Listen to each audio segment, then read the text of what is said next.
Hello lads and gals and non-binary pals, Thoughts here, and today we have been hit with a developer Q&A. Let me read it for you so you don't have to. Ain't nobody got time for that. Ain't nobody got time for that. Ain't nobody got So time for that. first thing, they are talking about the season reset and what will change in the future.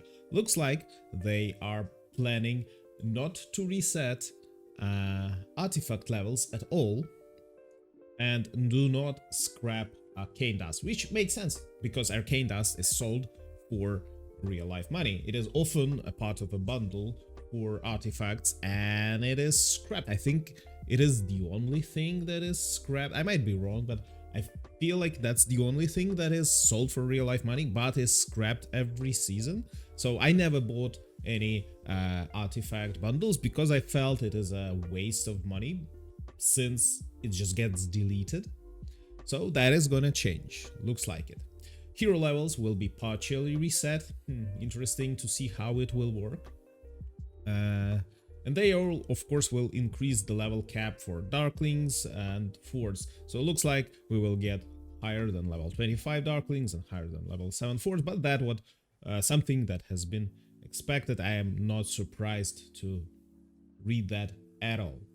Another thing they are mentioning is that whenever multiple players have been fighting a Darkling, they didn't get the experience at full. However, everybody got the rewards at full. So looks like they're gonna change that, and everybody gonna get everything in full. Dragon Trail is no longer gonna be reset. I wonder if that is gonna be. I think it is already gonna be in Season 2 Plus, or I believe we will have Season 2 Plus, and not yet we will have Season 3. But that's something that's gonna be, instead of having to do all over again the entire Dragon Trail, they will add new levels to it, so you will have your progress at whatever you had it last season, and it will continue to go further into more new seasons. Next, they are talking about changes to the end of season, like season summary, visibility, and server migration. Looks like they are adding some quality of life updates, giving the timer for when the season summary is gonna happen, so you can plan your play time better. And probably after season 3, the cross-season migration will be allowed, naturally, because players, the longer player play, the likelier it is that they're gonna quit. So at some point, there will be not enough players of late season to play together. So that's something has to be done at some point. And looks like that is gonna happen, but not earlier than like season 4. And yeah, the more seasons there is, the less difference is there between player power. Wales season 1 absolutely blast everybody. Wales season 3, 4, whatever, has less of a difference in power with less spending players. They are also mentioning that they are not gonna change how Warpath skills assignments work, and I get it. Otherwise, you'll just build a Warpath real quickly, and you will not have to do anything about it at all. So this system sucks. I don't really like it too, but at the same time, I understand why it is done as it is done. They are changing how alliance gifts are gonna be collected. Looks like we're gonna have a button that will open 10 alliance gifts at a time. They are not introducing claim all button as it is for the regular rewards, but they will introduce a claim 10 button for rewards given for purchased bundles.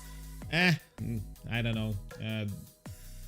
There is, of course, there is like if your alliance is quite active and paying, you get over 100 rewards per day. But at the same time, the whole idea of those rewards is to make you jealous of how much money other people spend, you know, and make you want to spend your own money.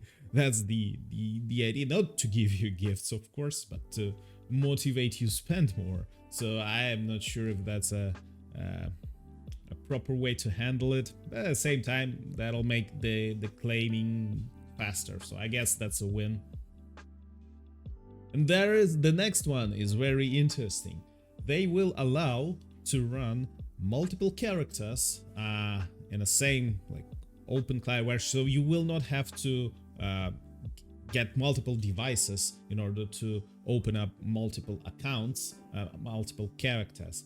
But at the same time, they're saying, hey, we will make you easier to run your farms, but if you get caught taking part in actions such as rally, gathering, and resource assistance affect the game balance, we will suspend access to their characters and devices.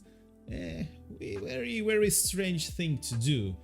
Make it easier to do farm accounts, but at the same time, if you do, well, we are coming for you. I don't know. I feel like everybody's anyways doing farm accounts, and that's part of the balance rather than something that affects the balance. They are going to add union chat feature, which is, I don't know, it makes the difference between being in one alliance and being in a union less and less big. So I'll not be surprised if unions gonna just become almost as being in the same alliance over time. Next is they are talking about some new gameplay and events. Looks like there will be instance behemoth raids. Something I feel like that's gonna be something very similar to Roots of War, from what it reads as.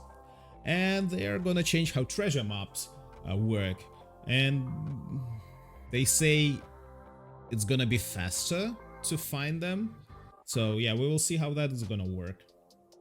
And the last thing they are mentioning is new factions, whether they are working or not. And they say yes, they are working on new factions. However, this is a huge thing. This is a big game designer work, a lot of balancing to do.